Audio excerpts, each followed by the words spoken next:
You're listening to Witham's Taxing Topics. When it rains, it pours. Tax regulations and guidance are dynamic, continually changing domestic and international financial waters. Step under Witham's umbrella to better weather the storms of tending taxing topics. We'll share the essential news and information you need to prepare for what's ahead. Hello, everyone. Welcome to our 6th podcast in taxing topics and navigating the election year. It's Lim Usensi-Keck from Witham and our National Tax Service Group in charge of federal tax policy, and I'm excited to be with you today. As a reminder, we have been putting out a variety of podcasts to start from a 10,000-foot view and now ending with the various proposals by the presidential candidates. But if it is important to remember why tax policy is so relevant, and we kind of talked about that in our first podcast from the perspective of how it impacts the federal budget and what does TCJA expansion or federal tax reform mean for purposes of our federal budget. And then we moved in more specifically to high net worth individuals, pass-through entity impact, estate planning, which was some great conversations. And then today, we'll be focusing on the proposal by the Trump campaign, while previously our last episode, our 5th episode, focused on the Harris proposals. So we've been enjoying having this time with you and being able to talk about these important topics as we approach the November elections. So today, we're going to focus on President Trump's tax policy proposals. And you're going to hear me say there's not that significant amount of differences he's proposing in the federal income tax code. And we'll walk through specifically what those are. But more importantly, there is a large discussion, obviously needing to raise revenue if we're going to be able to keep the Tax Cuts and Jobs Act provisions, the offset, what is an offset? Do we need an offset? And what might that look like is really focused for President Trump's policy through tariffs. So we're going to dive into that today and talk a little bit about how, yes, not necessarily in the tax arena will you see in the Internal Revenue Code, but the tariffs are something that he's anticipated to work through. So President Trump, as I said earlier, he really is promoting that he will make permanent the individual and estate tax cuts of the TCJA. So you might be sitting there and saying, well, what does that exactly mean, Lynn? And I will say, well, the first item obviously is right now we're sitting at the highest federal individual income tax rate of 37% with certain bracketing. And I bring that up because if you've listened to me, I always think that people miss out on the bracketing. But he essentially is supporting that stays put. And if that stays put, then, there is benefit for people making $200,000 or more to be able to stay in a 24% bracket versus a 28 and 33% bracket. And then, that is the biggest kind of area that we see that bracketing would benefit taxable income between $200,000 and a little bit above $300,000.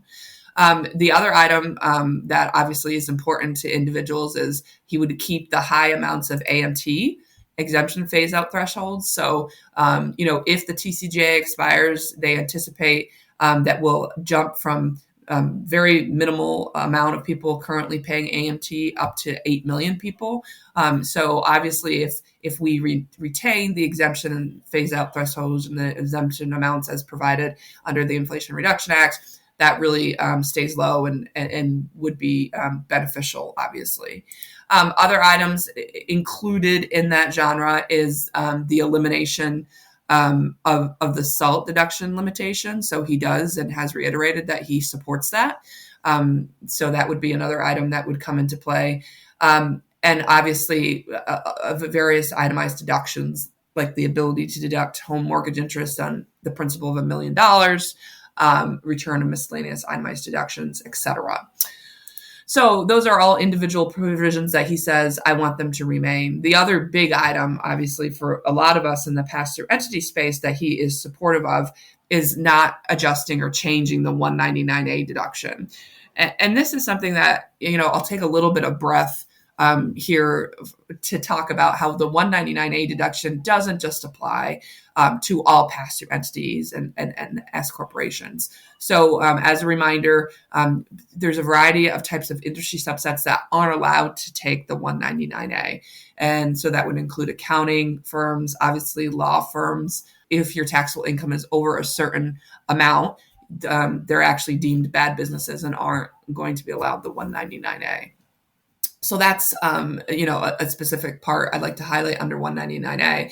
And then to the extent you aren't one of those businesses, which would include, manufacturing and other operational businesses, they essentially say you can receive the 199A if you're above a certain income threshold, but you can't just get it with a blank check.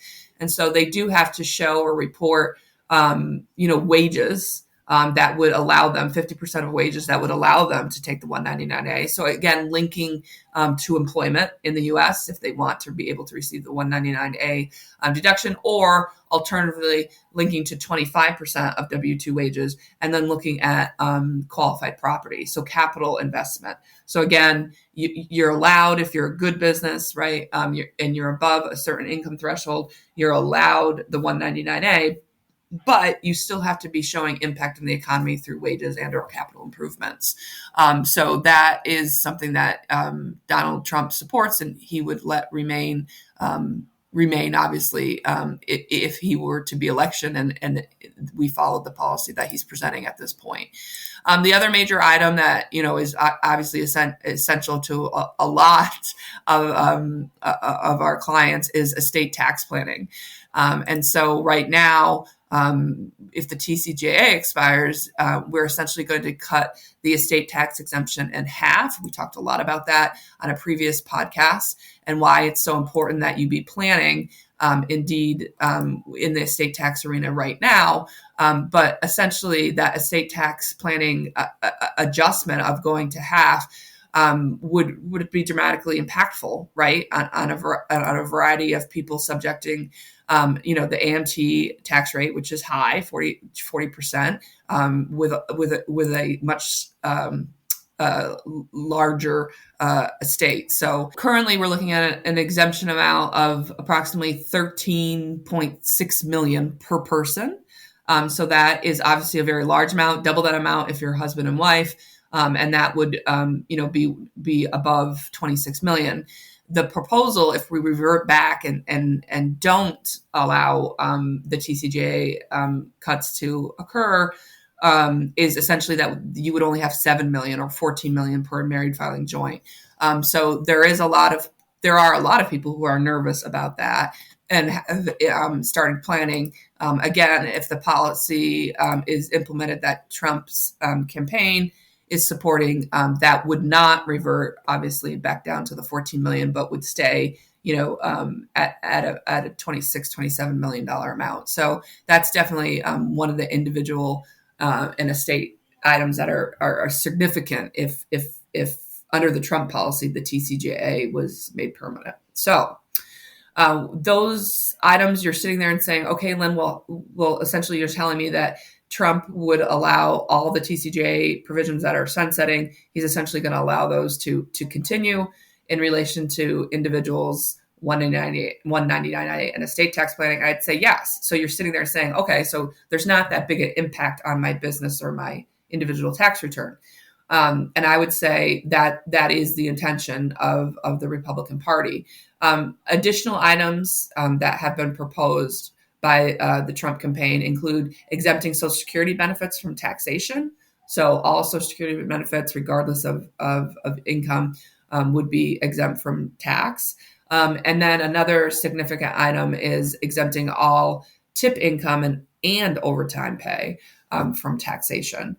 So obviously he has planned or put out policies that are very favorable for individuals and businesses. And I would highlight he does support, similar to Vice President Kamala Harris, the ability for first-time homeowners to receive a credit. The amount of that credit obviously is going to be different between the Democratic and Republican Party. but both acknowledging that, the need to have first-time home buyer assistance is needed. Things that not necessarily are a Republican backed idea or stance is expanding of the child tax credit. That's been something that's really been debated quite significantly over the last 4 years, especially when focusing on the Build Back Better plan. And so that's a contentious give and take between the Democratic and Republican parties. Republicans obviously not supporting, an expansion in the child tax credit. That's a vibrant one that goes back and forth.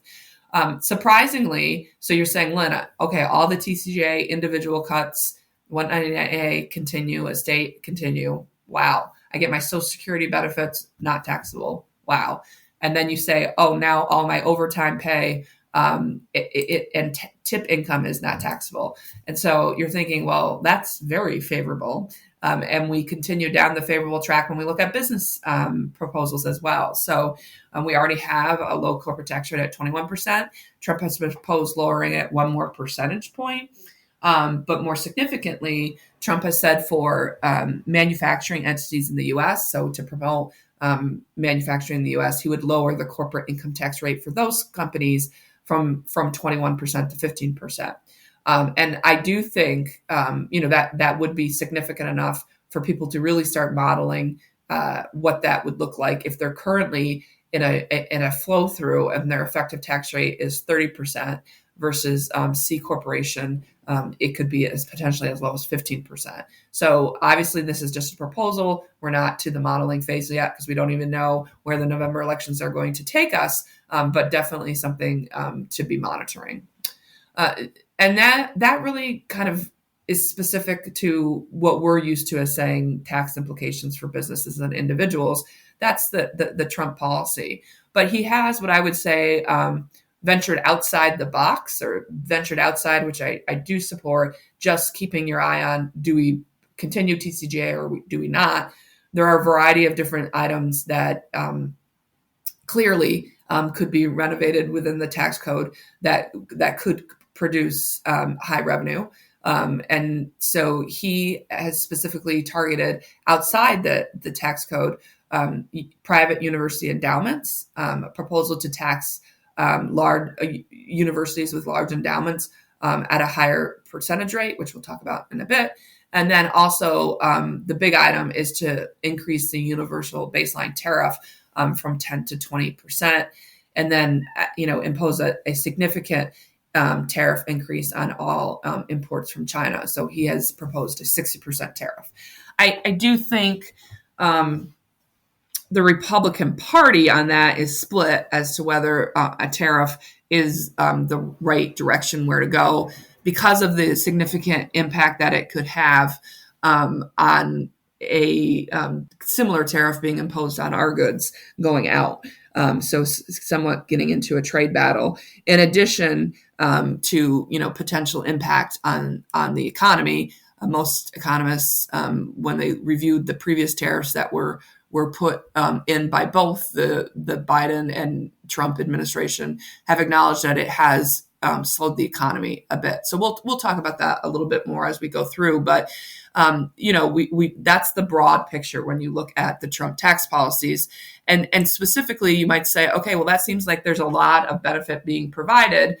Lynn, didn't you previously talk to us in the former podcast that we're already operating at a deficit, and we are projected to only increase that amount? And so now we're going to go to that topic and say that still holds true, right? Based on the 2024 to 2033 projection by the Congressional Budget Office, they are forecasting that the total deficit will be around $20 trillion, which is significant, very significant. Items that we've never seen before, as previously discussed. We will be starting to pay out more money on interest than we will be on defense spending, which is unheard of in U.S. history. We've already talked about that. The percent of debt that we have issued compared to our GDP is extremely high, similar to what we saw during World War II times, and it's only projected to grow. And there are some economists who think that's a very relevant baseline, and other people who don't think it's as relevant. So I just throw that into the air, but just stating the facts. And then obviously this projection of deficit, we do need to know how would these policies impact this this projection. And so we talked about last week, the Harris proposal is expected. There's ranges, obviously, in a variety of these estimates because it's unclear the exact proposals are, as we've discussed. But for the Harris plan, we're seeing, middle of the line. The estimate is that she would be adding $3.5 trillion to the deficit from 2026 to 2035. And the Trump proposal, middle of the road, is actually projected to add $7.5 trillion. So neither, you might say, are trying to balance the budget. And this is a big debate that's going on. More recently, we've heard more and more Republicans talk about, well, if we do provide additional tax cuts, what's the pay for? And that normally in U.S. history has not been linked. Essentially, I could provide this, and I don't to get support for me to decrease taxes or essentially take a revenue away from the budget. I don't have to have a similar item of the same value placed in. I think because of the budget the way it is and the expectations of where the budget is going at the federal level, along with the fact that we have issued a significant amount of debt, obviously, as the U.S. government, and it could become more challenging to the extent that we just keep increasing the deficit. That is a concern. And then, overall, the fact that both policies are going to just add to it, could be an issue. So it is important to tie that all back. And don't forget, also coming up in the new year will be the ability to advance or pass the deficit ceiling, or the budget ceiling, I should say, and essentially allow the Treasury to issue more debt. And so the Republicans have been very clear they want to do federal tax reform before having to adjust the debt ceiling. But unfortunately, that could be the case. But indeed, federal tax reform will have an impact, right, on the debt ceiling. So some people were talking about maybe the debt ceiling comes first, and then that puts them, kind of boxes them in a bit with where they have to go with the tax policy. It doesn't appear, if a Republican sweep, that's going to be the case. So in that middle of the road, the extension of the Tax Cut and Jobs Act is honestly the highest portion of the expenditure that we're seeing the Trump plan could have on the federal deficit, with about $5.3 trillion. The exemption of overtime income is also $2 trillion, so pretty significant. And then the universal baseline tariff and the increases from that, they're estimating that's the largest revenue raiser at $2.7 trillion. So let's just talk a little bit about the endowments first, and then we'll talk about essentially the tariff proposals. So the endowment for the Trump tax policy has reported to us, we want to increase it. How they want to increase it is not so clear, but we do have various Republican proposals from Senator Cotton and Representative Joyce that show different mechanisms that could increase the tax for university endowments. The first one, Senator Cotton proposal, is saying that he wants to impose a 1% tax on the fair market value of the largest endowments. So usually we're looking at a minimum endowment of $250 million. So not your local college, obviously, but $250 million or more. They want to impose a tax on fair market value.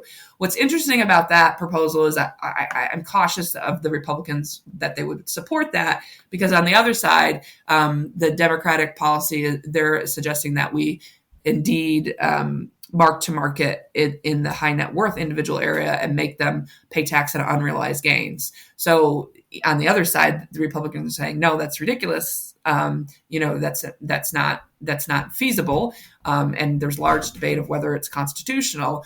They would be essentially saying we want to assess a 1% tax on university endowments based on unrealized gains, right?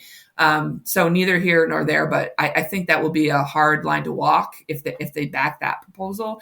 Instead, their Representative Joyce essentially just said, we just want to tax the endowment income. And currently it's at 1.4%, and she thinks it should be raised to 10%. So definitely two different ways, but the overall impact that's going to have on our tax revenue is, it obviously it hurts the large private universities, but it's not a drastically increasing revenue as one might perceive. The significant item that is his offset, which we talked about earlier, is increasing the tariff. So we're going to take it back for a couple seconds and just talk about what is a tariff. So a tariff is a domestic tax levied on goods as they enter the country. So think about all the goods imported from China, imported from Asia, South America, etc. Certain types of items will indeed be assessed with a tariff.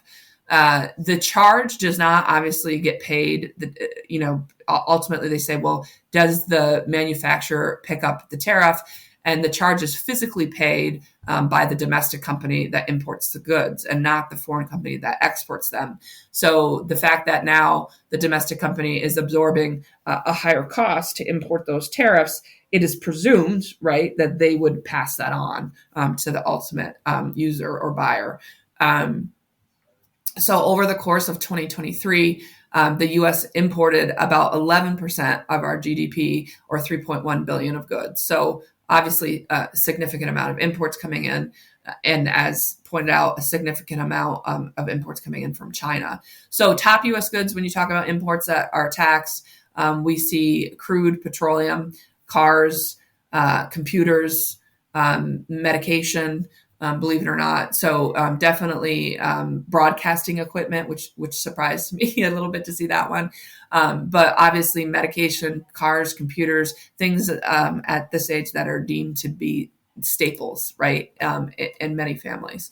So by imposing or increasing a tariff of 10% to 20%, the Tax Policy Center has estimated that would generate about $3.7 trillion in gross tariff revenues, right?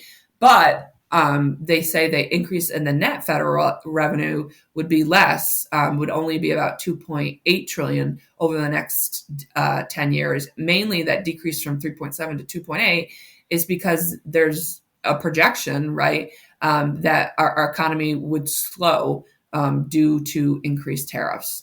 So it projects that imports would grow more slowly over the time as a result of the Trump tariffs. For example, in 2025, our imports are projected to be about 93% of what they'd be without the new import tax. But by 2034, again, under this Trump policy, they'd fall to about 79%. And all of those data points that were provided by the Tax Policy Center don't include any retaliatory tariffs, for the significant increase. So there is a concern, right, with the tariff saying, okay, that's not on my 1040, that's not on my 1120, federal tax compliance forms, but it is an after-tax impact that could occur for family members. And so they estimate this, right? They said, after tax, obviously this isn't a direct tax we see on the compliance forms, but what will happen to individuals in the United States if we do see increased tariffs? So they've ranged that there would be a decline in after-tax income of 1.7% to 1.9%. So, for example, the number in the lowest income range would see anywhere between $320 to $750 increase. And as we, go upwards into the middle income, they're going to see between $1,300 and $2,300 related to these tariffs. Again, pure estimate. And then the top taxpayers would see somewhere around $6,500 in their after-tax effects. And so you say, okay, that makes sense. But change as a percentage of overall income, we actually see that the highest income amounts after tax impact is only about 1.3%, while middle as a percentage of income, whereas a middle class and lower class are seeing 1.5 to 1.6%. So definitely something to be aware of, that there will be an after tax impact expected. Indeed, if we move through with increased tariffs. And then the other item I would point out is tariffs aren't new. The Trump administration, as well as the Biden administration, had assessed tariffs and increased tariffs. And many researchers after 2018 analyzed these various tariffs, and it's consistently found that they've raised prices and lowered economic output and employment. And I think that's important, to be aware of, that, while it might not impact you directly through your tax due on your federal tax compliance forms, it's expected. And there, I'm sure there's other arguments elsewhere, but this is me reading, a variety of tax policy, tax foundation reports that say it is expected that it would have, over a 10-year period, at least shrinking our potential growth, right? Meaning it might not eliminate the growth, obviously, but it will decrease it, as well as eliminating jobs. So definitely something to watch there, and the impact there. But that is really where we landed. We're seeing TCJA, essentially, if you're thinking about it, your current tax situation will be extended. And we're going to look at other items like tariffs and endowment taxation under the Trump proposals, to try to come up with a federal tax reform policy. Again, significant impacts on the deficit. And again, I've raised this question before with the various parties. Are you looking at the deficit? Are you concerned about the deficit?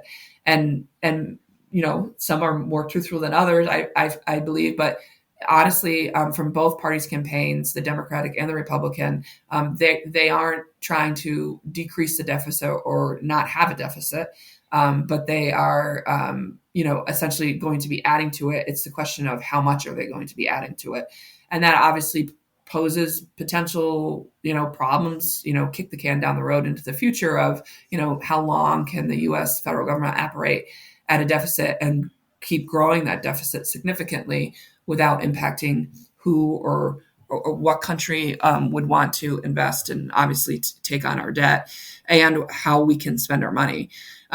As we all know, we've heard very little, back to our first podcast, about discussions over discretionary spending and mandatory spending. Not a lot of policy in either camp of how that, if anything, would be changed. So again, the only way that we can change the deficit would be to collect more revenue at this point, it appears, based on the policies that are being put out by both parties. So it should be an interesting, next few weeks ahead. We do encourage everyone to go out and vote. Big election, obviously. We're sitting here today, and it's still too close to call from a presidential side or a House of Representatives side. They do anticipate that November 4th, they won't be able to declare who has control over the House. They think it's going to take some time, afterwards, 4 or 5 days afterwards. Hopefully, that would be the maximum amount to finalize that count on the representatives. It is a very tight race. And so we sit here, looking forward to some further clarity being provided by the November elections to understand, indeed, how we move forward from a tax planning opportunity. So I've had a great time with you over these last 6 podcasts. I hope you've enjoyed them. And I encourage you to stay tuned and stay in touch with them and our coverage regarding navigating the election and the impact on tax reform. And then obviously after the election, we'll be working to understand and being advocating for our clients down in DC for things that we believe, they believe will be needed in order to ensure their viability. So it's been great. I wish you the best of luck moving forward, and remember to vote.